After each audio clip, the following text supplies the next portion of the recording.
Okay, Dr. Lara Romero here, part 2 on how we can feel better. So the first part I shared about feeling those emotions. We don't want to run away from those emotions. We want to feel them. So the second part is about what you can actually do once you have felt those emotions. And they're always going to come up, but you find that you're going to reach a certain point where you're not so buried in your emotions anymore, and you're going to kind of like come out and feel like your head's above water and you can kind of, be in life again.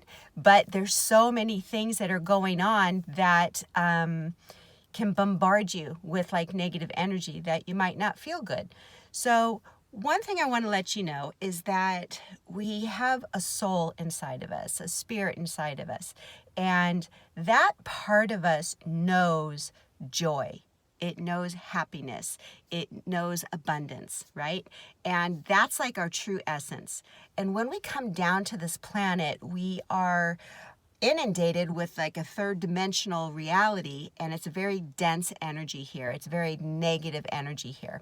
So what happens is that when our soul comes into this body, it's so dense, it kind of covers up that light. It covers up that joy. With babies, they're so happy and joyful because they haven't been covered up so much yet, right? But as we grow, things happen to us, traumas happen, we get inundated with mindsets, manipulation, and stuff like that. And then we start to cover up our light a little bit more. Okay, our light is never dim, it just gets covered up. So, what the human condition is, okay, in connection with our soul, is that we have kind of like a compass, and we're always going towards true north. Okay, like a compass, the needle's always going like this. It's never like this. It's always going like this, trying to find its true north. So our true north is joy, is happiness. It's always trying to feel better because that's our natural state. So what happens when something happens to us and we feel these emotions, they don't feel good, so we kind of push them away because they don't feel good. Remember, we want to feel good, but those emotions don't feel good. So what do? We form addictions. We eat food to make us feel better. We smoke a cigarette to take those emotions away. We drink alcohol to numb the emotions. We shop because it gives us that high. We enter relationships because it gives us that limerence stage, that high for 3 months, and then we leave, right? So all of those things, all of those outside things, we do to help us feel better. But what we're finding is that that's not working anymore, right? It's not working anymore. So what we have to do, we have to find a way within ourselves to start to feel better. So some things that you can do to start on an outside perspective is pay attention to how you're spending your day. Are you glued to the TV set? Are you listening to the news? Are you listening to the horrible stories that are going on?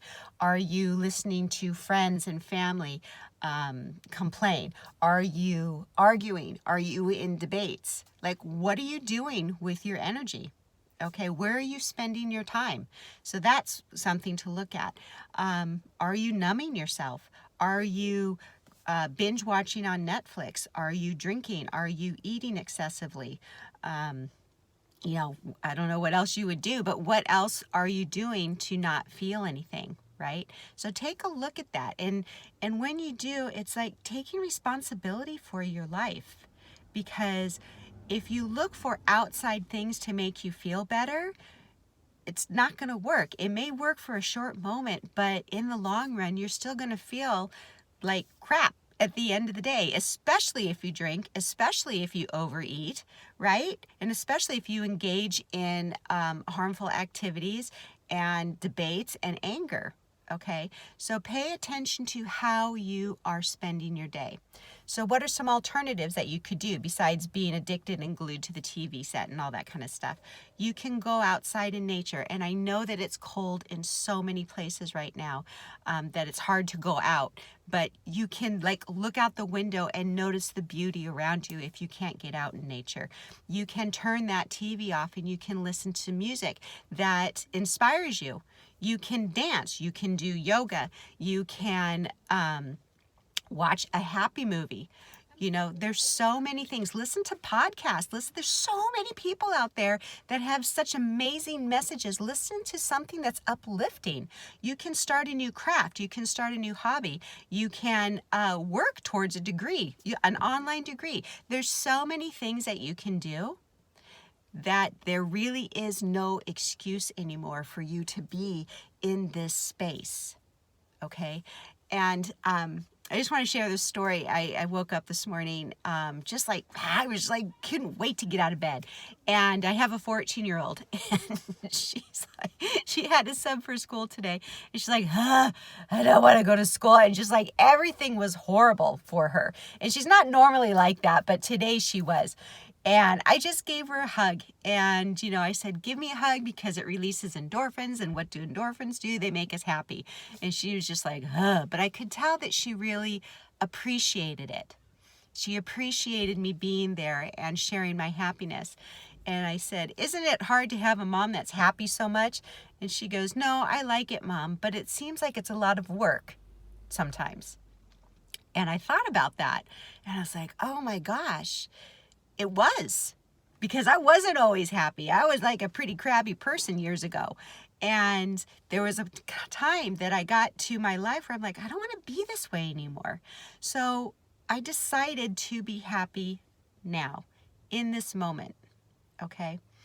And it was a lot of work at first because it didn't feel like it was my natural state, because I was always in this negative aspect of myself.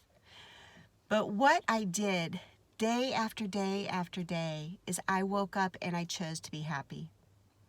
And I chose to look at things that I was grateful for. I chose to look at what I had in my life, okay?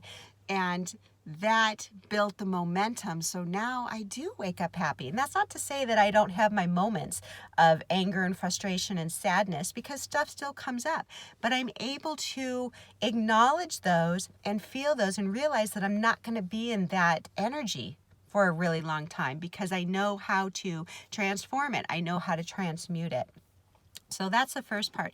And the second part is, please don't wait for outside circumstances to change in order for you to feel okay. Okay? Don't wait for the government to get its act together. Don't wait for someone to come down and save you. Don't wait for the planets to get in alignment so we get into this age of Aquarius. You know, it's like, and all those are wonderful things for you to believe in, because it gives you hope. But don't wait for that in order for you to be happy. Don't wait for that to feel better. Find that within yourself, because that's the only place where you're going to find it. You're the only one that can make you feel better. You're the only one that can take responsibility for your actions. You're the only one that's responsible for your thoughts. And I know this might upset a lot of people, but when you realize that, when you realize that you can take responsibility for your life and nobody outside of you is responsible for your misery or your happiness, that's when you start to take your power back. And that's when you truly begin to live life on your terms and be who you are. So I hope that helps. Dr. Lara Romero here. If you haven't already, go to my YouTube channel and subscribe so you don't miss any of these videos, because, you know, Facebook is like a box of chocolates. You never know what you're going to get. So anyway, I hope you have a wonderful day. I hope that helps.